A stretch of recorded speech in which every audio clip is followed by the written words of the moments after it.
जी दोस्तों एवे ट्रैक्टर 385 ते बड़ा पावरफुल ट्रैक्टर है, बड़ा जबरदस्त एडिशन है, नवा लिया ते डेरे ते अगे भी ट्रैक्टर हैगा सी 260 जिस तरह के तुसीं ओह वेख सकते हो। ते ए 385 लिया, ये बहुत ही अच्छी मशीन बनी है, जबरदस्त है।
इन्हू मैं चला के टेस्ट किया, स्टीयरिंग ये सिस्टम सारे हाइड्रोलिक है ने और बड़ी लेटेस्ट टेक्नोलॉजी इस्तेमाल की गई है। तो जर्नल के टायर ने बड़े बड़े मजबूत मोटी गुड्डी वाले, अगों आ रहा दौर आ रहा मुंजियां लाने का।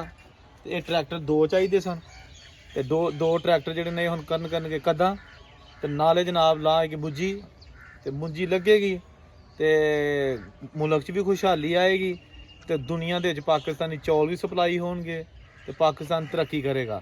तो थोड़ा जहा ट्रैक्टर में चलाने इनू थोड़ी चला के तो यदा कोई सिस्टम वेने इन्नी थोड़ी कोई रनिंग चलाने ताकि जो पैली च इनू छड्डना तो उस तो पहला फिर जड़ा ना ये बिल्कुल टिशन तय हो गया है।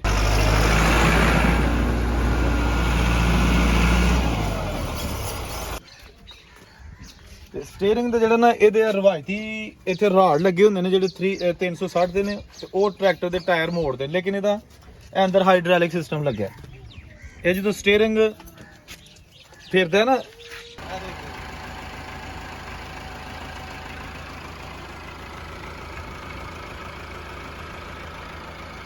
ये बरक्स अगर 360 से वेखिए, इधर आओ,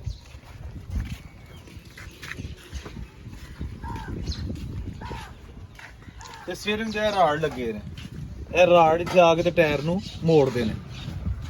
ये जो ना ये वजह ना स्टीयरिंग थोड़ा हार्ड यानी कि थोड़ा सख्त होंगे। जो 260 ट्रैक्टर है वो स्टीयरिंग थोड़ा सख्त होंगे, लेकिन ट्रैक्टर के स्टीयरिंग इस तरह ही होंगे ने। तो जो एडिशन नवा आया 385 ਇਹਦਾ सारा हाइड्रोलिक सिस्टम है। दोस्तों ऐसी अज की साडी वीडियो जिहदे तुहानू 385 ते 260 ट्रैक्टर इन्हां दा रिव्यू दिखाया, ये लेटेस्ट टेक्नोलॉजी 385 की चला के भी दिखाया। तो उम्मीद है कि तुहानू वीडियो अच्छी लगी होगी। अगर होर तुसीं मजीद इस तरह दी देसी वीडियोज़ जिहदे विच पाकिस्तान की कल्चर सकाफत और पाकिस्तान के दही इलाकों की कल्चर की जी चीज़ा तुसीं वेखना चाहते हो तो चैनल में जरूर सबसक्राइब करो, थले बैल आइकन भी दबा लेना ताकि तुहानू हर वीडियो बर वक्त मिल सके। अपना ख्याल रखो, अल्लाह हाफिज़।